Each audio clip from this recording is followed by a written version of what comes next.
So I'm clicking my record. Okay, and Dr. Nellie Clutterwoods, am I pronouncing? Yes, Nellie here, Nellie again. I am the executive director for Arizona Caregiver Coalition Great. in Arizona. I took a guess. Yeah.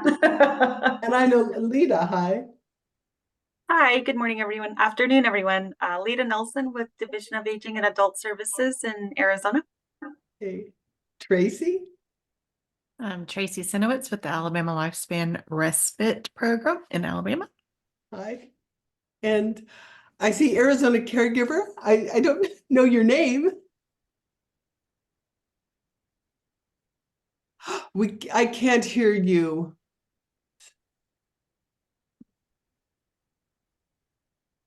I think it's because your headset's on. It could be that.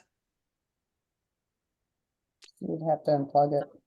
Sorry. We're colleagues, so I introduced Charlotte Holiday with the Arizona Caregiver Coalition. Thank you. So Charlotte, I hope you'll be able to participate, even though, anyway. Hi, everyone. I know almost everybody from years of being in Arch, and so it's great to see y'all. Would one of you be willing to volunteer to share feedback with the rest of the group? Do we have a volunteer? That's the first thing I was asked to do. Oh boy. Oh boy. I'm not going to ask Charlotte because she's on mute. Would anyone be willing? You know what? I'm going to make life easy. I'm going to try and take notes and I'll do it because I don't want you guys to be on the spot. So I would rather we talk. So shall we begin? Just feel free to go off mute and talk about a barrier you've encountered and how you overcame it. What did it take to overcome? And I'm just thinking back on my days when I was an executive director of a respite program in Oregon. My main barriers to change were I made too many executive decisions.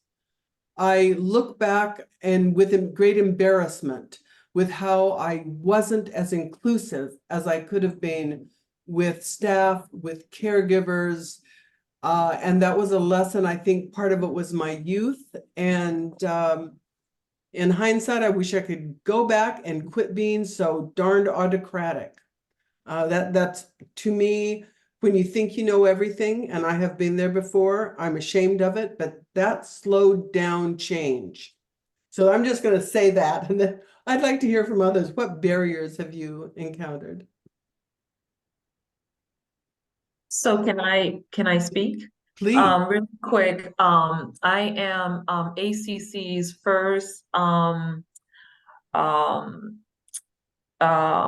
of color executive director, and we've been in existence for 10 years.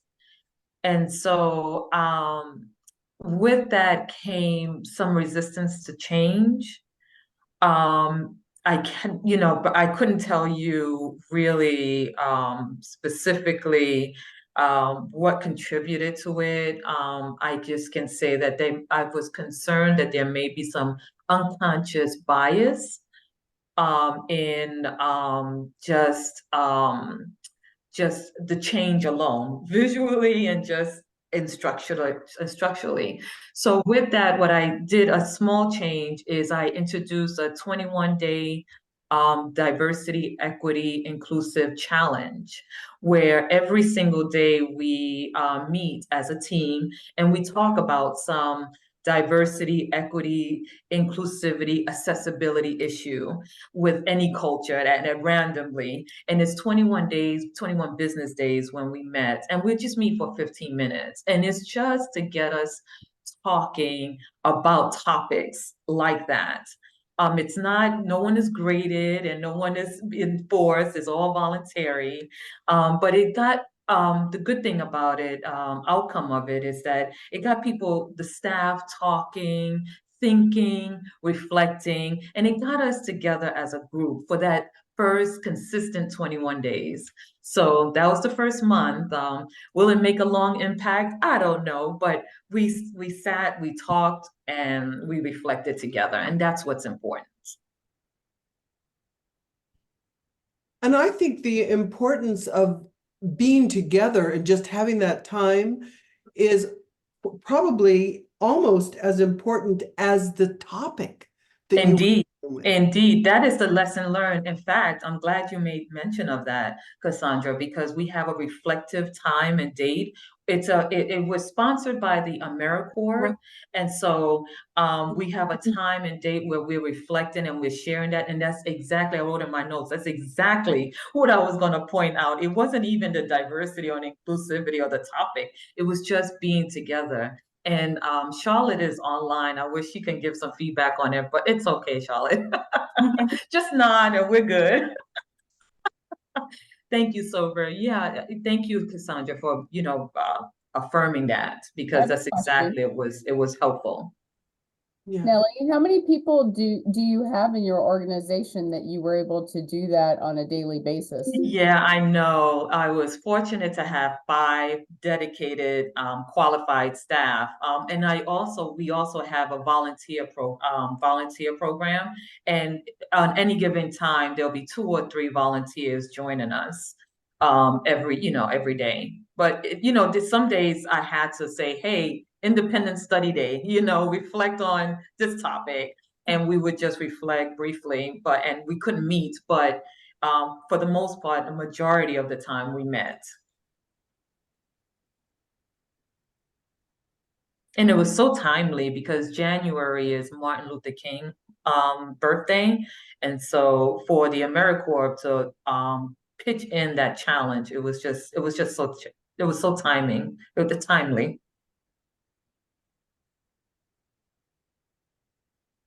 I'm Thank sorry you. I took up most of the No, time. you but- did not. That was well, it brings me to something that I think Corey might have been possibly alluding to also, is that when I look back on my days, I think I was afraid of taking the time from the staff. Mm. So you say, oh, they're so busy, they're making placements, they're meeting with families. Do I dare take time from them to have better team building? Yeah, And yet if I, Cassandra, it's interesting you say that because every time we met, I always am surprised that they made it. They took the time away from what they were doing and they engaged. And that surprised me every time they showed up and every time they did, I thanked them and it's a lot of thank yous going around a lot. yeah.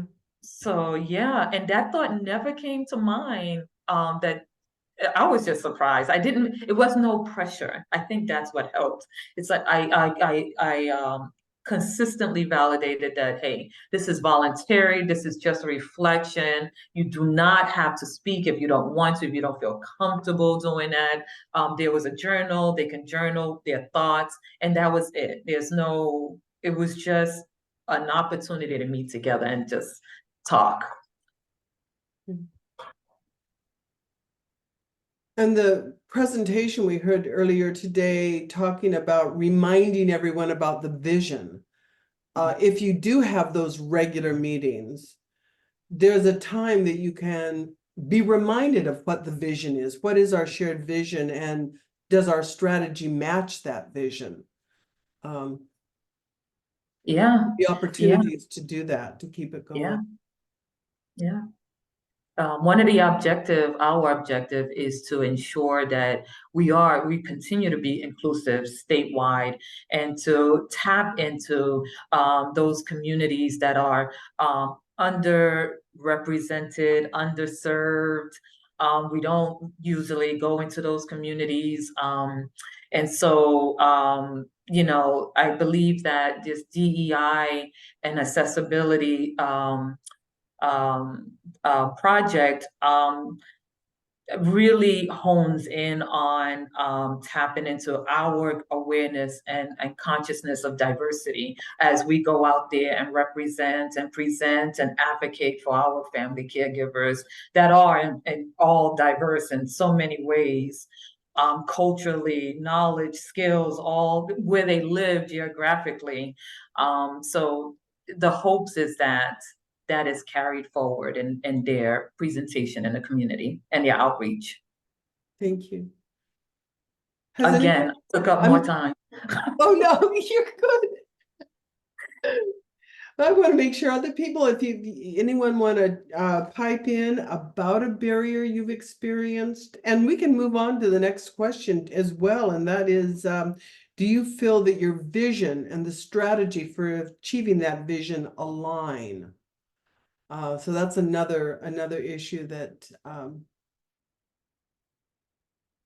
you could discuss. Oh, Do you all feel Sandra, really- this is, Is oh, that- sorry. I'm sorry. Go ahead. Amber, oh, I don't know who was talking first, but I'll go. Sorry, Thanks. Alita. I'll be quick. So here in New York, and I apologize because I'm a little bit new to coming into our lifespan respite grant side of things, but I work in mostly in our ADRC, our New York Connects program. But I am helping with, we just started implementing a new caregiver assessment statewide through TCare, and we're having a lot of resistance from like the whole state, not the whole state, but a lot of people, just because it is a big change for everyone. It's a change in how, not only a technology change, but it's a change in how they work day to day. It's a change in how they interact with caregivers from day to day. So it's a big change for us because we're having to do it so quickly. So I guess I just wanted to point that out.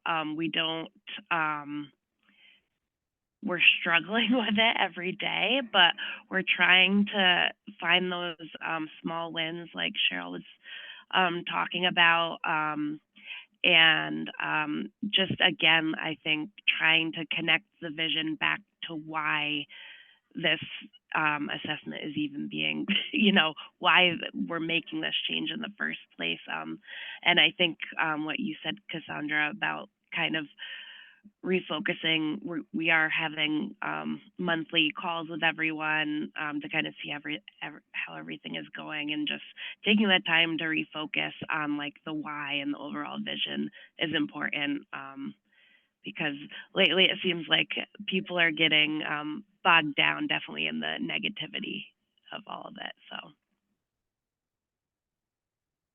that is so hard, especially as an administrator to oh, they're going to close in 55 seconds. I just saw that.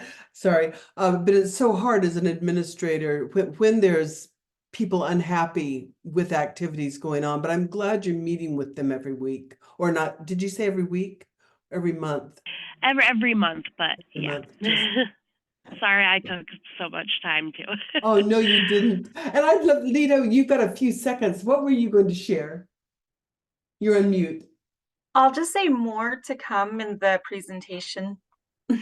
Oh, right, of course. I saw you were on the agenda. So I guess we're good. And our time's up too. Sorry we didn't get to hear from everyone, but thank you so much, Amber and Nellie and Lita, for sharing. We really, and Corey, and everyone else for being there. So see ya.